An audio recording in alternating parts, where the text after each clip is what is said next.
प्रिय विद्यार्थियों, good evening. पुनः आज बिजनेस लॉ के एक नए अध्याय की ओर कल हमने आपको बताया था कि किस तरह से एग्रीमेंट और contract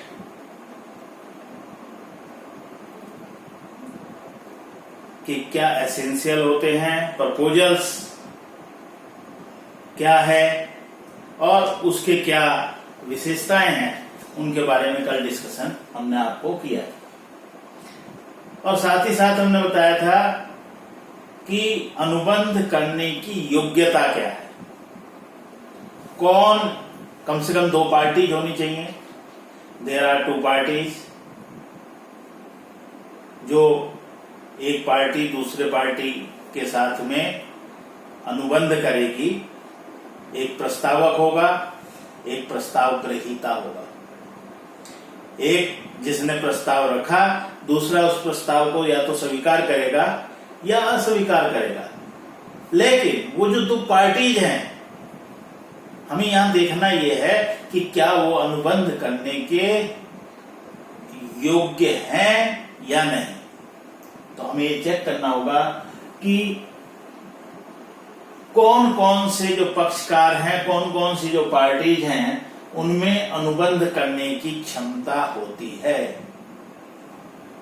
contractual capacity of parties, जो पार्टीज हैं उनकी कॉन्ट्रेक्चुअल कैपेसिटी क्या है। क्वेश्चन कई बार आता है एग्जाम में कि एक अव्यस्त दूसरे को बाध्य करता है किंतु स्वयं बाध्य नहीं होता है। वर्णन कीजिए एवं अव्यस्त के विशेषाधिकारों को बताइए। ए minor binds other but is never bound by others, यानी कि वो बाध्य करता है दूसरों को, लेकिन दूसरे यदि उसको बाध्य करना चाहें, उसको बाउंड करना चाहें, तो they never bound because he is a minor. Explain fully and discuss the rules regarding and special privilege to the minor. Minor को जो स्पेशल प्रिविलेज दिया गया है। तो हम माइनर के साथ साथ यहां पर पक्षकारों के अनुबंध करने की क्षमता, कॉन्ट्रेक्चुअल कैपेसिटीज ऑफ पार्टीज, उसके बारे में भी डिस्कस करेंगे। कल थोड़ी सी बात हमने अपनी लास्ट वीडियो में इस संदर्भ में की थी। पक्षकारों के अनुबंध करने की जो क्षमता है, उसमें सबसे पहला पॉइंट आता है वयस्कता, जिसको कि हम मेजॉरिटी के नाम से जानते हैं। तो मेजॉरिटी क्या है, या वही जो माइनर कौन है। भारतीय वयस्कता अधिनियम, इंडियन मेजॉरिटी एक्ट 1875, उसमें डिफाइन किया गया है कि व्यक्ति जिसने 18 वर्ष की आयु को प्राप्त नहीं किया है, उसको अवयस्क समझा जाएगा। That is treated as a minor. वो व्यक्ति अवयस्क है। ये जो डेफिनेशन है, ये डेफिनेशन इंडियन मेजॉरिटी एक्ट 1875 में डिफाइन की गई है। लेकिन इसके साथ साथ ये भी बताया गया कि एक ऐसा व्यक्ति जिसका जिक्र हमने कल किया था, जो 18 वर्ष की आयु को प्राप्त कर चुका है, लेकिन उसका कोई गार्जियन अपॉइंट है, तब वह व्यक्ति 21 वर्ष की एज को ऑब्टेन करने के बाद मेजॉरिटी के टर्म्स को पूरा करेगा, तब वो मेजॉरिटी में वयस्कता की अवधि में माना जाएगा। एक ऐसा व्यक्ति जिसने 18 वर्ष पूरे कर लिए हैं लेकिन उसका गार्जियन अपॉइंटेड है तो भी व्यक्ति मेजर नहीं होगा, because of that he has a guardian and he will be treated as a major when he obtained the age of 21 years. जब वह 21 वर्ष की आयु को प्राप्त कर लेगा तब। हमारे यहां इंडियन कॉन्ट्रैक्ट एक्ट में ये स्पष्ट रूप से उसकी सेक्शन 11 है। सेक्शन 11 में it's defined clearly, section 11 defined clearly that a minor can not have a capacity to contact with others. एक अवयस्क व्यक्ति दूसरे व्यक्तियों के साथ अनुबंध करने की योग्यता नहीं रखता है। ये भारतीय अनुबंध अधिनियम की धारा 11 में स्पष्ट रूप से उल्लिखित है। स्पष्ट रूप से ये कहा गया है कि वह अनुबंध करने के अयोग्य है। और यदि कोई व्यक्ति या कोई पार्टी अवयस्क व्यक्ति के साथ में किसी तरह का कोई अनुबंध करती है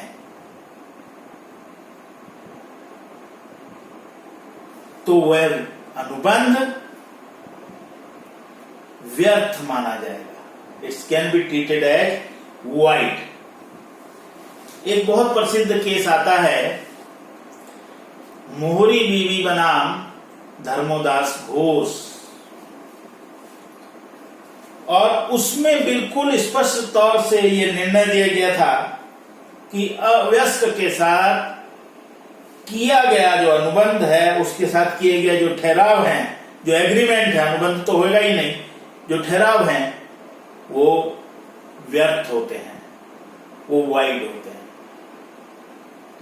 लेकिन यहां पर यदि आप क्वेश्चन को देखें कि a minor binds other but is never bound by other, लेकिन जो लॉ है उस लॉ में एक विशेष privilege, special privilege that is given to the minor. वो माइनर को प्रिविलेज दिया गया है। वो राजनियम जो है वे अवयस्कों की रक्षा करता है। किस तरह से रक्षा करता है? यह माना जाता है कि जो अवयस्क व्यक्ति है उस व्यक्ति के पास अनुभव नहीं है, क्योंकि वो माइनर है, उसके सोचने समझने की शक्ति उतनी अधिक डेवलप नहीं हुई है कि वह अपना अच्छा और बुरा सोच सके। वो अनुभवहीन होते हैं और इसीलिए उनको that will be protected with the safe guard by the law, और उनको लॉ के द्वारा सेफ गार्ड प्रोवाइड किया गया। यानी कि इसका अर्थ यह हुआ कि ठहराव मान लिया जाता है कि किसी एक अवयस्क व्यक्ति ने किसी दूसरे पार्टी के साथ में अपने इस तथ्य को छुपाते हुए कि वो अवयस्क है, किसी तरह का कोई अनुबंध कर लिया, तो मैंने बताया अभी आपको कि इस तरह का जो ठहराव है, जो एग्रीमेंट है, वो कैसा होगा? वो वाइड होगा। लेकिन एक अवयस्क को यदि उसमें लाभ हो रहा है तो वह दूसरी पार्टी से उस ठहराव को पूरा करा सकता है। यानी कि अगर लाइबिलिटी अवयस्क के ऊपर आती है तो he is not liable to other parties, but the liability is the second party, minor can bind that party, that party fulfill that agreement or contract. तो इसका मतलब यह हुआ कि दूसरे पार्टी के लिए तो वो व्यर्थ हो गया, वाइड हो गया, लेकिन माइनर के लिए वो व्यर्थनीय हुआ। यानी कि यदि वो चाहता है तो उसको व्यर्थ घोषित करा सकता है, वाइड घोषित करा सकता है कि जी मैं तो माइनर था। लेकिन यदि उसको उसमें उसका लाभ दिखाई देता है, उसको प्रॉफिटेबिलिटी दिखाई देती है, माइनर का कहीं ना कहीं कोई लाभ होता है, तो वह उस दूसरी पार्टी को फोर्सफुली लॉ के रूल्स के अकॉर्डिंग उसको वो इंफोर्स करा सकता है, लेकिन उसमें अवयस्क का लाभ दिखाई देना चाहिए।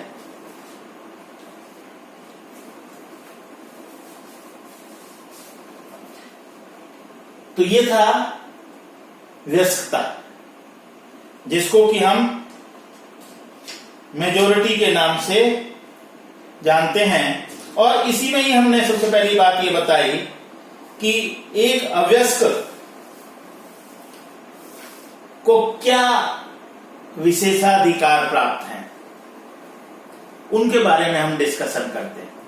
तो पहला पॉइंट है हमारा, और वो पहला पॉइंट ये है कि अवयस्क के साथ किया गया अनुबंध पूर्णतया व्यर्थ होता है। Contract with minor is absolutely void. क्योंकि हमने अभी आपको बताया कि एक अवयस्क व्यक्ति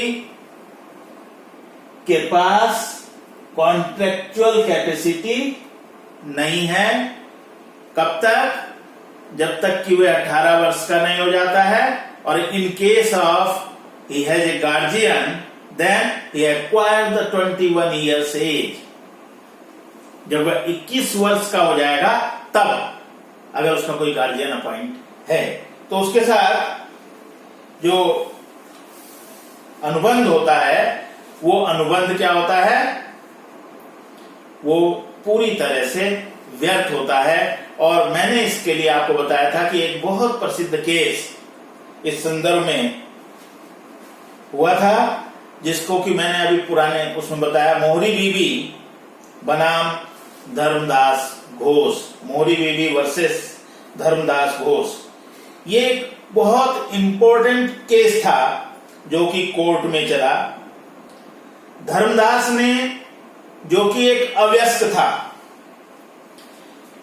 अपनी संपत्ति को मॉर्टगेज किया 20,000 रुपए में। किसके पास? मोहरी बीबी के पास। और उससे मॉर्टगेज तो 20,000 रुपए में किया, लेकिन उससे जो अमाउंट उसने ली वो 8,000 रुपए मोहरी बीबी से लिए। मॉर्टगेज रखती अपनी प्रॉपर्टी को और 8,000 रुपए मोहरी बीबी से उधार लिए। ब्रह्मदत्त ने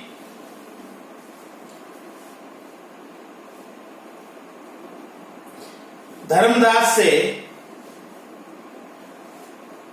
उसके व्यस्त होने की घोषणा करा दी कि वो जो है मेजर हो चुका है, 18 वर्ष से उसकी एज ज्यादा हो चुकी है और वो व्यस्त हो चुका है। और धर्मदास ने कोलकाता कोर्ट में एक एप्लीकेशन कोर्ट में डाली कि उसने अपनी संपत्ति को 20,000 रुपए में मॉर्टगेज किया था मोहरी बीवी को, और जिस समय उसने मॉर्टगेज किया था उस समय वो अवयस्क था। अतः उसने उसकी जो मॉर्टगेज रखी हुई संपत्ति है, जो कि मोहरी बीवी को बंधक रखी हुई है, मॉर्टगेज रखी हुई है, वो उसको वापस दिलाई जाए।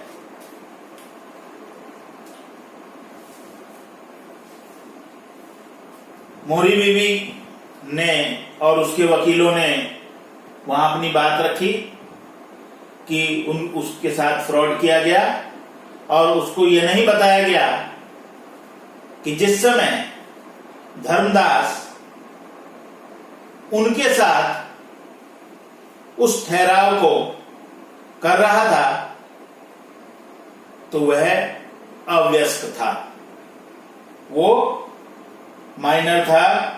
और उन्होंने कहा कि उसके द्वारा जो भी डिक्लेरेशन दिया गया वो गलत है धर्मदास के द्वारा, और उसके द्वारा जो है चीटिंग की गई, उनको चीट किया गया। मोहरी बीवी के जो वकील थे, क्लाइंट्स थे, जो उन्होंने अपनी बात जो है कोर्ट में रखी। लेकिन कोर्ट ने जब इसका डिसीजन दिया तो उन्होंने जो डिसीजन दिया, जो निर्णय दिया, वो धर्मदास घोष जो कि अवयस्क था, जो कि माइनर था, उसके पक्ष में निर्णय दिया। उन्होंने कहा कि अवयस्क के साथ किया गया अनुबंध व्यर्थनीय होता है। और मैंने अभी बिल्कुल बताया, व्यर्थनीय का अर्थ यदि अवयस्क चाहे इट्स कैन कैरी ऑन, वो उसको जारी रख सकता है टू हिज बेनिफिट, अपने बेनिफिट में। लेकिन यदि वो चाहता है कि उसको समाप्त होना चाहिए, वो उसके बेनिफिट में नहीं है, तो वो उसको समाप्त करने के लिए कह सकता है, कोर्ट में अर्जी जा सकता है। और यही बात यहां पर कह रखी है कि एक अवयस्क दूसरे को बाध्य करता है किंतु स्वयं बाध्य नहीं होता। तो ये बहुत बढ़िया एग्जाम्पल है मोहरी बीवी बनाम धर्मदास घोष। आगे चलते हैं नेक्स्ट पॉइंट में, क्योंकि हम केवल अव्यस्त के बारे में बात कर रहे हैं पहले, और फिर आगे उसके बारे में बात करेंगे। जीवन की आवश्यक वस्तुओं के लिए अनुबंध, contract for necessities of life. Contract of necessities of life. एक अव्यस्त व्यक्ति जीवन की आवश्यक वस्तुओं के लिए, जो उसके लिए बहुत ही आवश्यक हैं, जो उसकी नेसेसिटी हैं, विलासिता की वस्तुएं नहीं, ओनली द नेसेसिटी, आवश्यक वस्तु जो उसके जीवन को सुरक्षित रखने के लिए, उसके जीवन यापन के लिए अत्यंत आवश्यक है। ऐसी आवश्यक वस्तुओं की पूर्ति के लिए किसी दूसरे व्यक्ति के साथ में वह अनुबंध कर सकता है और वह अनुबंध वैध माना जाएगा। लेकिन यहां पर इस बात को ध्यान में रखना बहुत आवश्यक है कि वह जीवन की आवश्यक वस्तुओं के संबंध में हो, विलासिता की वस्तुएं ना हो, भोग विलास की वस्तुएं ना हो। उन वस्तुओं के लिए अगर कोई व्यक्ति एक अवयस्क के साथ में अनुबंध करता है तो वो वैलिड नहीं होगा। वैलिड होगा केवल उसके जीवन की जो नेसेसिटी है, जो उसके लिए आवश्यक है। खाद्य सामग्री हो गई, खाने के लिए उसको चाहिए ही चाहिए, तो वो नेसेसिटी हो गई। पहनने के लिए उसको कपड़ा चाहिए। लेकिन मान लिया था कार के लिए दे दे लोन ना, तो वो नेसेसिटी नहीं है, वह उसके लिए आवश्यक वस्तुओं की श्रेणी में नहीं आएगी, वो विलासिता की श्रेणी में आएगी। तो मैंने ये बताया कि एक अवयस्क व्यक्ति के साथ में यदि जीवन की आवश्यक वस्तुओं के लिए कोई अनुबंध किया जाता है तो उस अनुबंध को मान्यता मिलती है। लेकिन ये बात दूसरी पार्टी को ध्यान में रखनी है कि उसे केवल उन्हीं वस्तुओं को उपलब्ध उसे कराना है जो जीवन की आवश्यक वस्तुओं में आते हैं। तब उसको प्रूव करना पड़ेगा ये न्यायालय में कि मैंने भोग विलास की या विलासिता की वस्तुओं के लिए कोई धनराशि नहीं दी, केवल इसके लिए दी, तो इसके लिए वो अनुबंध किया जा सकता है। लग्जरी जो है उसके लिए जो है उसको नहीं लिया जा सकता। गोल्ड हो गया, हीरा हो गया, जवाहरात हो गया, इन सबको खरीदने के लिए अगर कोई व्यक्ति पैसा देता है तो फिर यहां पर नहीं होगा। अब अवयस्क द्वारा अपनी भलाई के लिए अनुबंध करना minus contact for his benefits. मैंने बताया अभी कि एक अवयस्क व्यक्ति उन सभी कॉन्टैक्ट्स को कर सकता है जिसमें उसको बेनिफिट हो रहा है, जिसमें उसको लाभ हो रहा है। इंडियन पार्टनरशिप एक्ट की यदि हम बात करें 1932 की, भारतीय साझेदारी अधिनियम, तो उसमें स्पष्ट तौर पर कहा गया कि एक अवयस्क व्यक्ति को साझेदारी में पार्टनर यानी कि साझेदार नहीं बनाया जा सकता, क्योंकि अनलिमिटेड लायबिलिटी जो है पार्टनर्स की होती थी। लेकिन साथ साथ ही ये क्लॉज भी जोड़ दी गई कि उसको लाभों में भागीदार बनाया जा सकता है। He can participate in partnerships profit. हानियों के लिए वह उत्तरदायी नहीं होगा।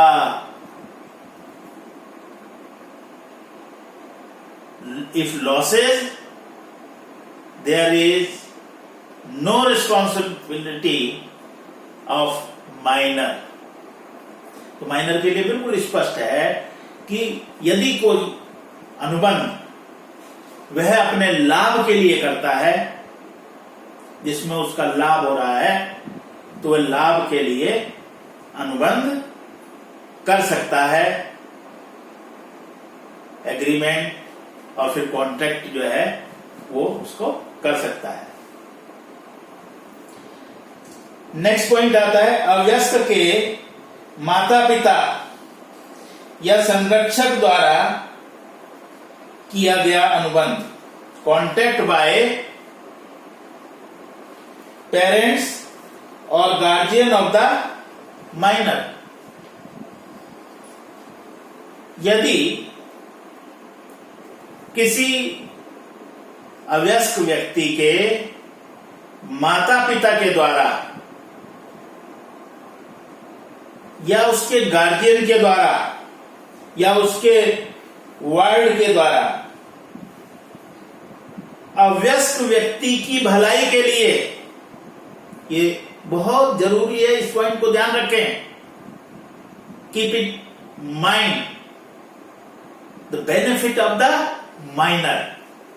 अवयस्क व्यक्ति की भलाई के लिए यदि इन व्यक्तियों के द्वारा, माता पिता के द्वारा या उनके वार्ड के द्वारा, on behalf of minor, minor के बिहाफ पर कोई अनुबंध किया जाता है तो वह अनुबंध वैलिड होगा, वो वैध होगा। और उसको इंफोर्स कराया जा सकता है कॉन्ट्रैक्ट के द्वारा, भारतीय अनुबंध अधिनियम के द्वारा उसको इंफोर्स कराया जा सकता है। लेकिन यहां पर यह भी जरूरी है, यह बात भी बताना जरूरी है कि यदि अवयस्क व्यक्ति चाहता है कि वह उस अनुबंध को नहीं रखना चाहता, तो वह उस अनुबंध को समाप्त करने के लिए भी कोर्ट को कह सकता है कि वह इस अनुबंध में अब नहीं रहना चाहता है और इसको समाप्त कर दिया जाए। नेक्स्ट आती है बात अवयस्कता की अवधि में किए गए जो अनुबंध हैं उनका पुष्टिकरण वयस्कता प्राप्त करने पर नहीं किया जा सकता। ए minor can not be ratified the contacts in his majority period, in his minority period, after getting majority। यानी कि इसका अर्थ यह हुआ कि एक अवयस्क व्यक्ति ने किसी दूसरे व्यक्ति के साथ कोई अनुबंध किया, 17 साल का था, उसने कहा कि ठीक है मैं आपके साथ अनुबंध करता हूं लेकिन मैं अभी 17 साल का हूं और 18 साल का हो जाने पर मैं मेजर हो जाऊंगा, ठीक है। जब वो 18 साल का हुआ तो अवयस्क व्यक्ति ने कहा कि मैंने जो पहले अनुबंध किया था उसका पुष्टिकरण करना चाहता हूं, उसका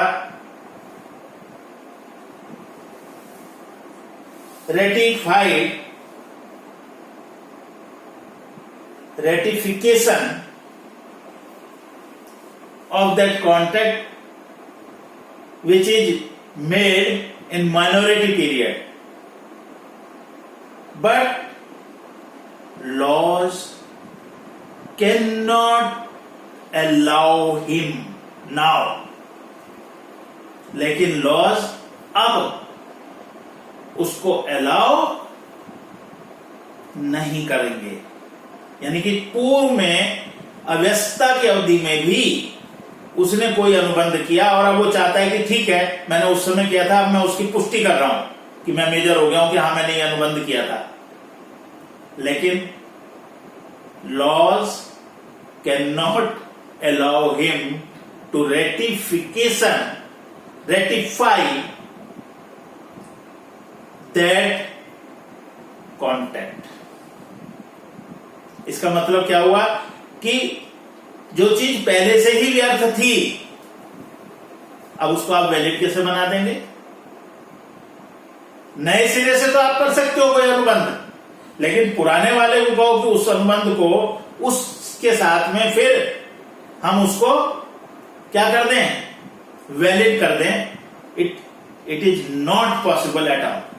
ये किसी भी हालत में, किसी भी परिस्थिति में संभव नहीं है। और इसीलिए कहा जाता है कि एक अवयस्क व्यक्ति अपनी अवयस्कता की अवधि में किए गए किसी भी अनुबंध का पुष्टिकरण, ratification, he never ratification after getting his majority।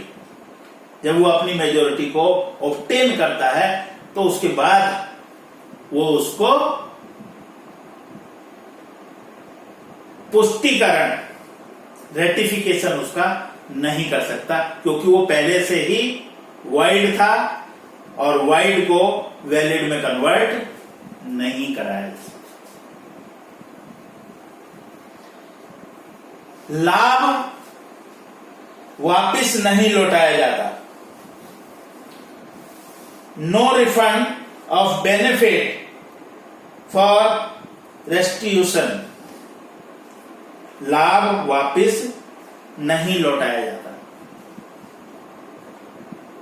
यदि कोई अवयस्क व्यक्ति किसी व्यस्क व्यक्ति के साथ में कोई अनुबंध करता है, वैसे तो कर नहीं सकता, लेकिन किसी भी तरह से उसने उसके साथ में अनुबंध किया अपनी उम्र को छुपा करके, और उसने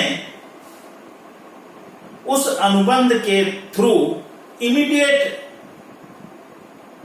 प्रॉफिट के रूप में कुछ अमाउंट, कुछ धनराशि उस दूसरी पार्टी से ले ली। अब बाद में पता लगता है कि ये तो वाइड था, एक अवयस्क है, एक दूसरा व्यस्क व्यक्ति है, उनके बीच में अनुबंध हो ही नहीं सकता। तो ठीक है, वाइड है, तो वहां मान लेते कोई धनराशि जो माइनर ने गेन की थी, ली थी, किससे, मेजर से, उसको लौटाने की बात आएगी, उसको वापस करने की बात आएगी। लेकिन लॉ में बिल्कुल क्लियर कहा गया है कि ऐसी किसी भी धनराशि को लौटाने के लिए माइनर को बाध्य नहीं किया जा सकता, ना ही उससे वो धनराशि वापस मांगी जा सकती है जो कि एज ए प्रॉफिट उसने दूसरी पार्टी से ले लिया। अवयस्क के विरुद्ध, नेक्स्ट पॉइंट आता है, अवयस्क के विरुद्ध अवरोध का सिद्धांत भी लागू नहीं होता। अवरोध का सिद्धांत, इसको कहते हैं doctrine of estoppel, does not apply against a minor. Minor के विरुद्ध अवरोध का सिद्धांत लागू नहीं होता है। इसका अर्थ क्या हुआ? डॉक्ट्रिन ऑफ एस्टॉपल, अवरोध का सिद्धांत क्या लागू हुआ? कि एक अवयस्क को उसके मिथ्या वर्णन, मिथ्या वर्णन का मतलब हुआ मिस रिप्रेजेंटेशन के लिए भी उत्तरदायी नहीं ठहराया जा सकता। यदि कोई अवयस्क व्यक्ति छल कपट से अपने को व्यस्क बता करके कोई अनुबंध कर लेता है तो वह उस अनुबंध के निष्पादन के लिए दोषी नहीं ठहराया जा सकता, डिफॉल्टर नहीं ठहराया जा सकता। भले उसने ये काम छल कपट से किया, मिस रिप्रेजेंटेशन से किया, मिथ्या वर्णन के द्वारा किया, और इसीलिए कहा जाता है कि अवयस्क के विरुद्ध अवरोध का सिद्धांत, doctrine of estoppel, it can not apply, यह उसके विरुद्ध अप्लाई नहीं होता है। यदि अवयस्क के पास झूठ बोलकर अपने को व्यस्क बताकर कोई व्यक्ति उधार लिए गए धन या उससे खरीदी हुई वस्तुएं यदि अवयस्क व्यक्ति के पास में हैं, तो न्यायालय उन परिस्थितियों में उन वस्तुओं को उस व्यक्ति को देने के लिए कह सकता है जिस व्यक्ति से उसने मिस रिप्रेजेंटेशन के द्वारा इस ठहराव को, इस अनुबंध को किया था। अवयस्क एक एजेंट के रूप में, minor is as an agent. भारतीय अनुबंध अधिनियम इंडियन कॉन्ट्रैक्ट एक्ट सेक्शन 184, इसमें स्पष्ट रूप से कहा गया है कि एक अवयस्क व्यक्ति को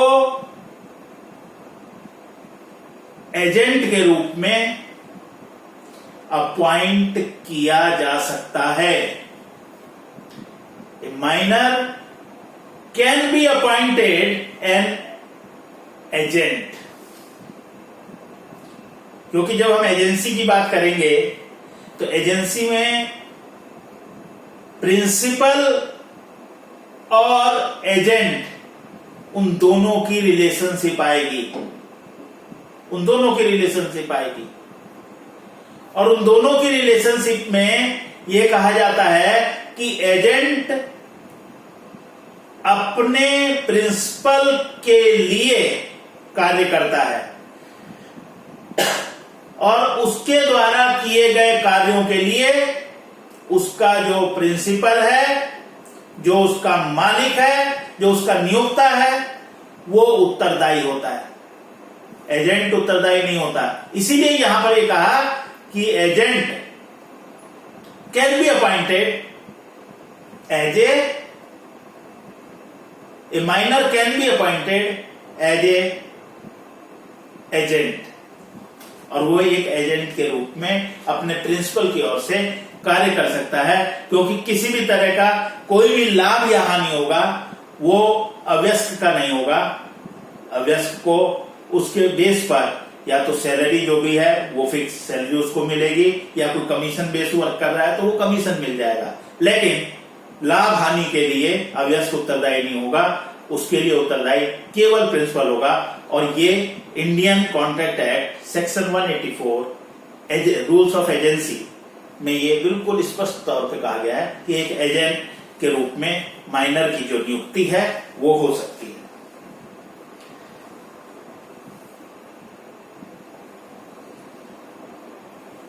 फिर आता है अवयस्क के लिए प्रतिभू का दायित्व, श्योरिटीज लायबिलिटी फॉर माइनर।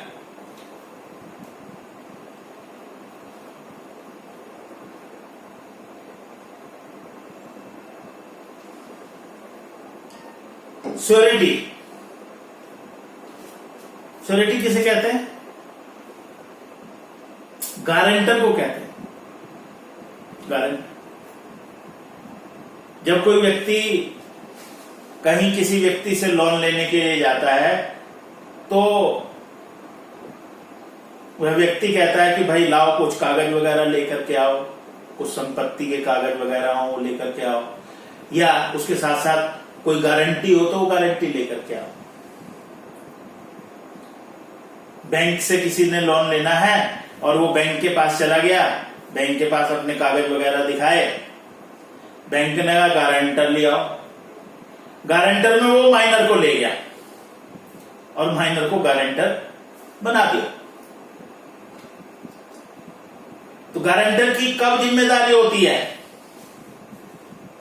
उसकी जिम्मेदारी तब एराइज होती है जब प्रिंसिपल यानी कि मुख्य प्रिंसिपल डेटर्स जिसने लोन लिया है, मुख्य ऋणी, जब लोन बैंक को नहीं देगा, उसमें डिफॉल्ट करेगा, तब उसकी रिस्पॉन्सिबिलिटी क्रिएट होती है, जिसको कि श्योरिटी, जिसको कि गारंटर के नाम से जाना जाता है। तब बैंक देखेगा गारंटर कौन है, देखा गारंटर कौन था, माइनर। क्या माइनर को उत्तरदायी ठहरा सकता है बैंक? नहीं ठहरा सकता। बैंक को उस समय इस बात को चेक करना चाहिए था कि जिस व्यक्ति को गारंटर बनाया जा रहा है, जो श्योरिटी दे रहा है, वह व्यक्ति उस समय मेजॉरिटी को प्राप्त कर चुका था या नहीं, वो व्यस्त हो चुका था अथवा नहीं।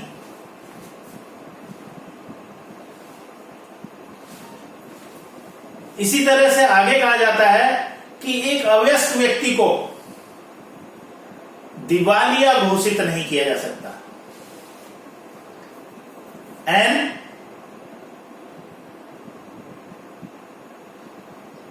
insolvent person cannot be declared as a minor cannot be declared as insolvent।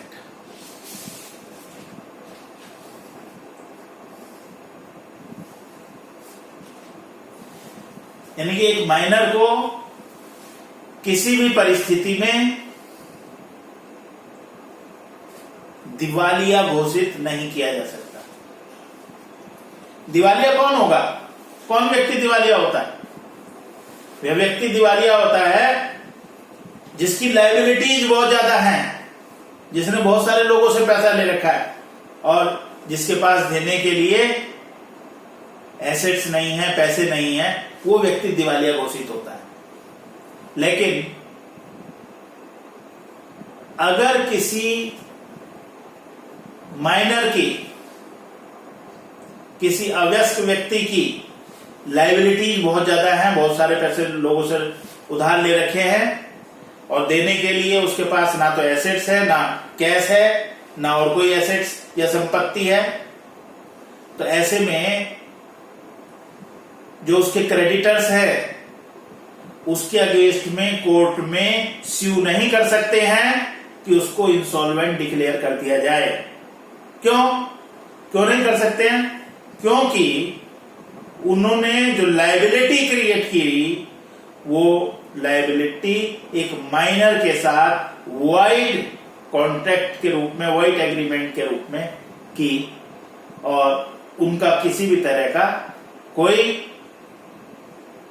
जब कोई कॉन्ट्रैक्ट या कोई ठहराव, कोई एग्रीमेंट वाइड है, व्यर्थ है, तो फिर राजनियम के दृष्टिकोण से, कोर्ट के पॉइंट ऑफ व्यू से उसकी कोई वैलिडिटी नहीं है। तो इन सब बातों के आधार पर देखा आपने कि एक अव्यस्त व्यक्ति, इन सारे पॉइंट्स में आपने देखा कि वह दूसरे को बाध्य करता है, यानी कि यदि वो चाहे तो उस एग्रीमेंट को पूरा किया जा सकता है, व्यर्थ नहीं है, किंतु स्वयं बाध्य नहीं हो सकता। ए minor binds other but is never bound by the other. तो ये थे सबसे पहली बात व्यस्तता, जो अनुबंध करने की हम क्षमता बता रहे थे आप, उसमें सबसे पहला पॉइंट आता है व्यस्तता, मेजोरिटी, जिसको कि काफी डिटेल में मैंने बताया। दूसरे नंबर पे आता है कि जब हम अनुबंध करने की योग्यता की बात करते हैं तो दोनों पार्टीज कैसी होनी चाहिए?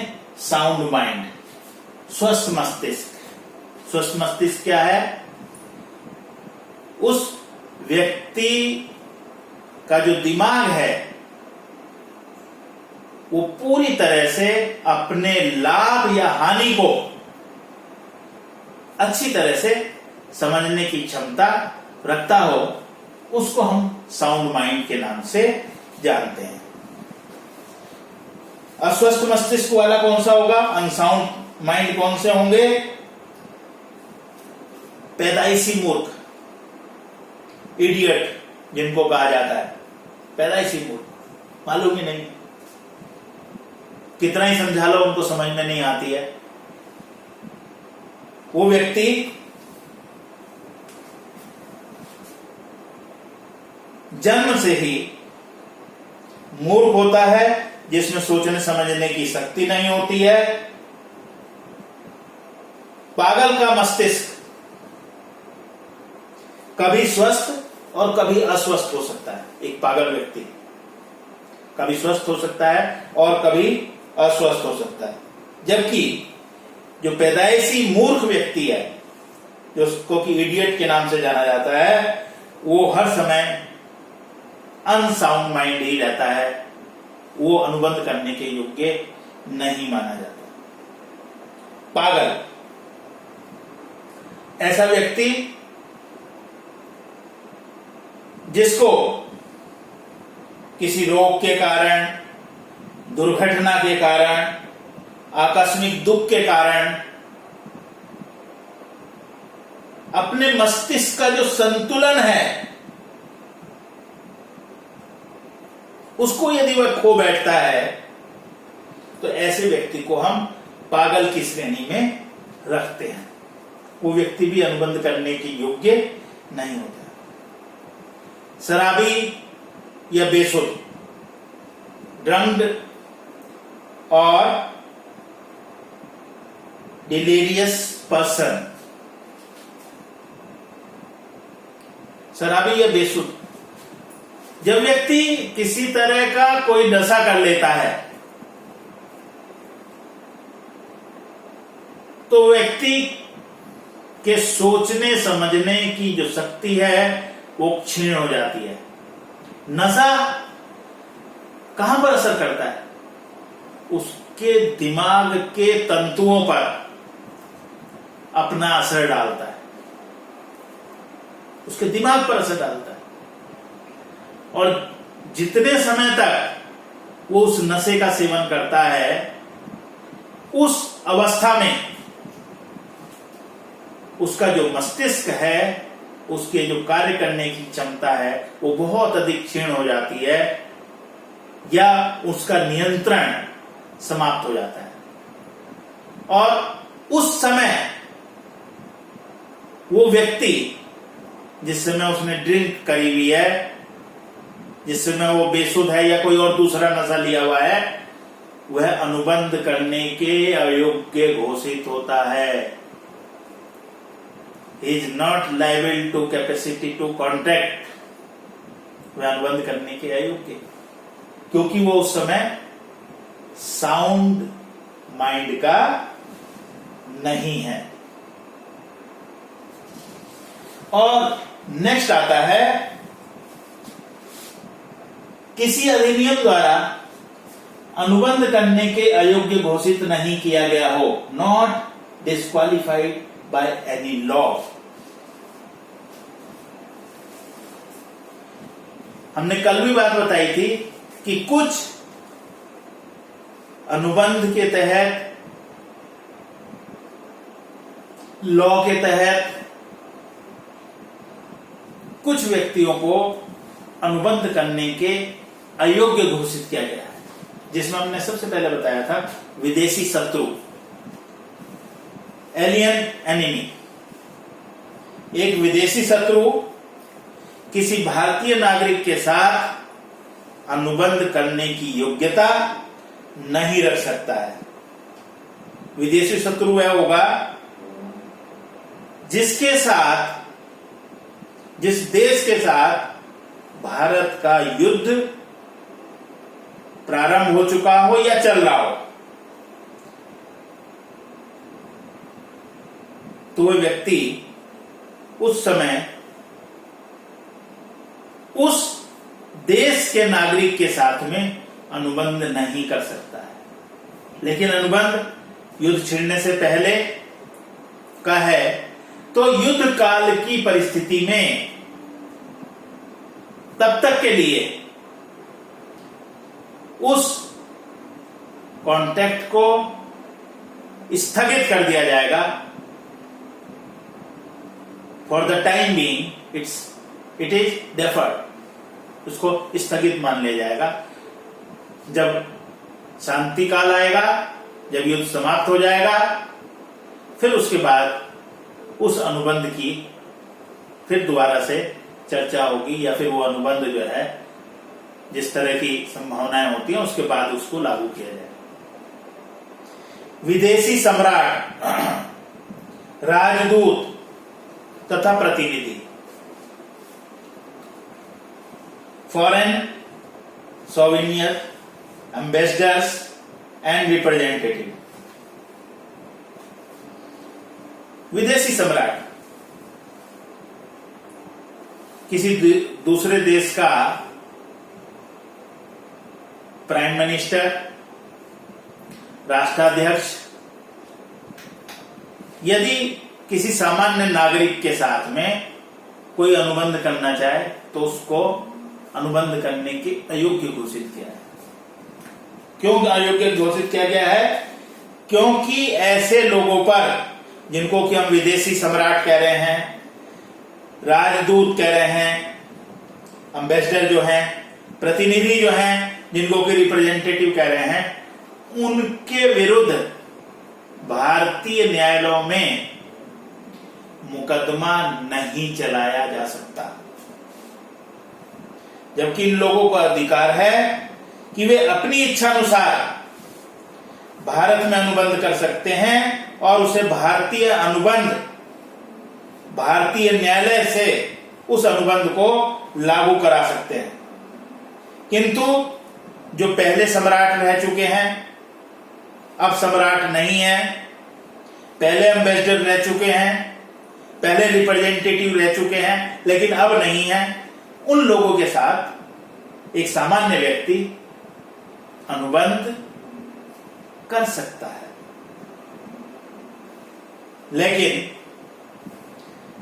इसमें सिविल प्रोसीजर कोड की सेक्शन 80 से 87 एप्लीकेबल होती है और उसके अनुसार यह दिया गया है कि किसी विदेशी राजा या सरकार या विदेशी राजदूत पर यदि कोई वाद प्रस्तुत करना चाहता है तो उससे पूर्व सेंट्रल गवर्नमेंट की आज्ञा लेनी होगी, उसकी कंसेंट लेनी होगी, और जब कंसेंट उसकी मिल जाएगी तभी उनके विरुद्ध न्यायालय में, कोर्ट में केस दायर किया जा सकता है।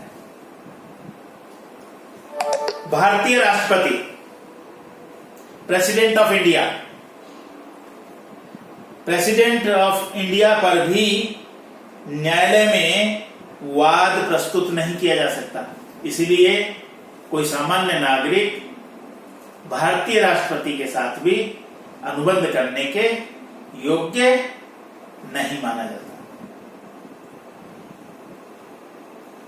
ऊंचे पेशे वाले व्यक्ति, पर्सन ऑफ हाई प्रोफेशंस, कुछ व्यक्ति यों का जो प्रोफेशन होता है वह उस प्रोफेशन के कारण, अपने उस हायर प्रोफेशन के कारण अनुबंध करने के अयोग्य होते हैं। जैसे फॉर एग्जांपल एक बैरिस्टर, बार काउंसिल अधिनियम 1927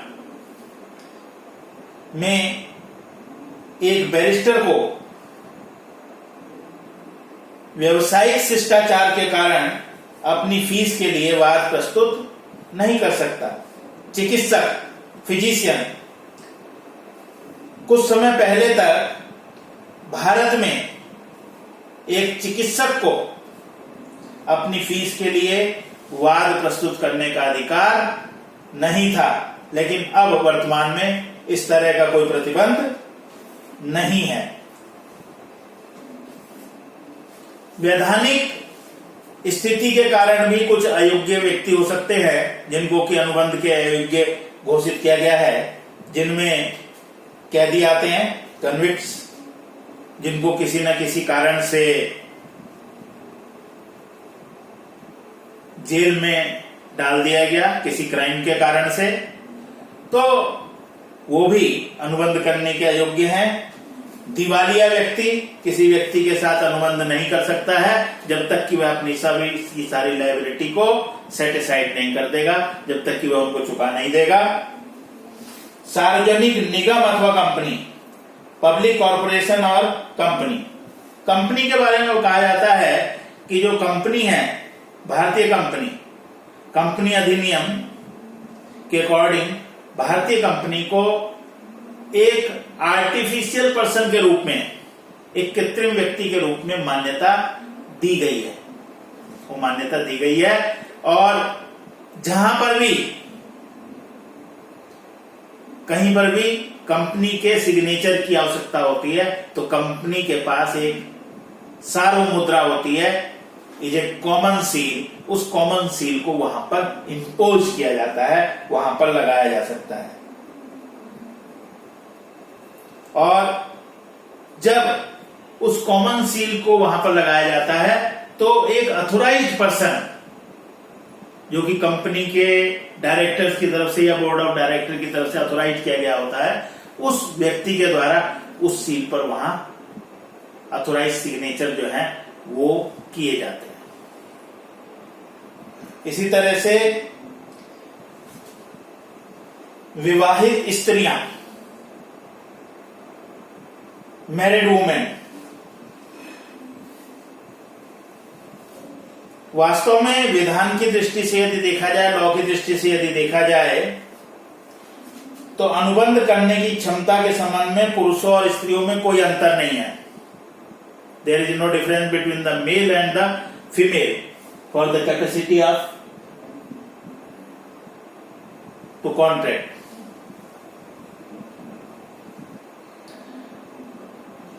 लेकिन विवाहित स्त्रियों के बारे में यह कहा गया है कि विवाहित स्त्रियां अपनी पृथक संपत्ति, जिसको कि स्त्री धन कहा जाता है, स्त्री धन क्या होता है? जो उनको अपने मायके से मिला है या उस स्त्री ने अपने परिश्रम के द्वारा कई सेवाओं को देकर के, when she rendered her services, तो उसको सैलरी के रूप में मिला या और किसी तरह से उस धन की प्राप्ति हुई। जो कहने का अर्थ यह है कि उसके पुरुष के द्वारा, उसके पति के द्वारा कमाया गया धन नहीं है, पत्नी का अपना धन है, वो स्त्री धन के रूप में आएगा। तो उस स्त्री धन को लेकर के किसी भी व्यक्ति को उसके साथ अनुबंध कर सकती है। स्त्री धन क्योंकि महिला का अपना धन है, तो उसको रख करके, उसको सामने रख करके किसी भी तरह का कोई अनुबंध जो है किया जा सकता है। लेकिन वे अपने पति के धन के संबंध में अनुबंध नहीं कर सकते हैं। लेकिन इसके साथ साथ यह है कि जैसे कि आपने माइनर के संबंध में पढ़ा था कि माइनर जो है आवश्यक वस्तुओं के लिए, जो जीवन के लिए आवश्यक वस्तुएं हैं, नेसेसिटी जो है, उनके लिए अनुबंध कर सकता है। इसी तरह से एक विवाहित महिला भी, मैरिड वुमेन भी अपनी जीवन की आवश्यकताओं के लिए अनुबंध कर सकती है और उसके लिए स्त्री धन की आवश्यकता नहीं है। तो इस तरह से ये था कॉन्ट्रेक्चुअल कैपेसिटी ऑफ पार्टीज, पक्षकारों की अनुबंध करने की क्षमता। पूरे डिटेल में मैंने अपनी तरफ से आपको समझाने का प्रयास किया है और मैं समझता हूं कि आपको ये लेक्चर जो है अच्छा लगेगा, समझ में आएगा। और तब तक आप घर में इस चैप्टर को पढ़िए, देखिए, और यदि किसी तरह की कोई समस्या होती है तो उसके बारे में मुझसे बात कीजिएगा। मैं आपकी समस्या का निदान करने के लिए तत्पर हूंगा। लॉकडाउन पीरियड चल रहा है। इस लॉकडाउन पीरियड में आप अधिक से अधिक समय अपने मोबाइल फोन का प्रयोग कर रहे हैं। जो नेट का डेटा है उसका उपयोग कर रहे हैं और इन सबका उपयोग करते हुए कई बार कुछ इस तरह के भी मैसेज आ जाते हैं जो लिंक के रूप में आपको दिए होते हैं कि इस लिंक को आप लीजिएगा और आपको जो है 499 रुपए का, 500 रुपए का जो है रिचार्ज फ्री में दिया जाएगा। इस तरह के जो मैसेजेज आ रहे हैं, ये मैसेजेज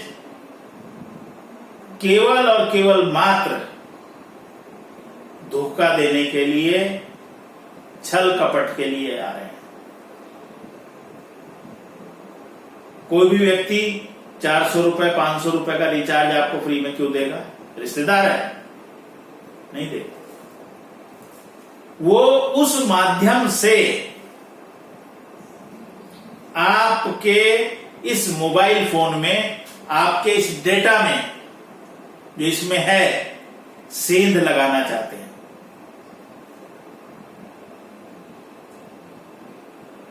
और जैसे ही वो आपके इस डेटा में सेंध लगा लेंगे और उनको कुछ अपने मतलब की चीज मिल जाएगी, तो वो आपके बैंक अकाउंट्स को खाली करने में मिनट भर की भी देरी नहीं लगाएंगे। इसलिए इस तरह के जो मैसेजेज आते हैं, ना तो आप इनको फॉरवर्ड करें, जैसे ही मैसेज आए डिलीट कर दें। इनकी एंट्री आपके मोबाइल पर बैन होनी चाहिए। जैसे कोरोना की एंट्री आपने अपने घर के अंदर कैसे बैन करी? लॉकडाउन चल रहा है ना, कि आपने उसको एंटर करने नहीं दिया, आपने अपने को अंदर सुरक्षित रख लिया, घर पे, बाहर निकले नहीं, कोरोना रुक गया। ठीक इसी तरह से इस तरह के धोखेबाजों से बचने का केवल और केवल एकमात्र उपाय है कि आप उनकी एंट्री अपने मोबाइल में ना होने दें, और ना ही इस तरह के जो लिंक आते हैं उन लिंक को आप दूसरे को भेजें। लिंक आपके पास आया, आप देखते सारे उसको डिलीट मार दीजिए। बहुत सारे लोग कहते हैं घर बैठे बैठे इतने रुपए कमाइएगा, इतनी इनकम हो जाएगी। कभी भी इस तरह के जो भ्रामक एडवर्टाइजमेंट आते हैं कि देहरादून की उस महिला ने इतने लाख रुपए कमा लिए, हरिद्वार का तो कोई आया नहीं, क्योंकि देहरादून आप जा नहीं सकते, पता नहीं कर सकते। हरिद्वार का नहीं बताएगा वो आपको, देहरादून का बताएगा आसपास के। तो इस तरह के ये जो भ्रामक प्रचार आते हैं, इनमें आपको नहीं फंसना है। इनको हम साइबर क्राइम के नाम से जानते हैं, और ये किसी न किसी तरह से आपके मोबाइल में घुस करके आपके खातों की जानकारी लेना चाहते हैं। पता नहीं कहां का नुकसान पहुंचा सकते हैं। तो इसीलिए ऐसे लिंक्स को आप अवॉइड करें, अपना ख्याल रखें, अपने परिवार का ख्याल रखें। Take care of yourself. Good night.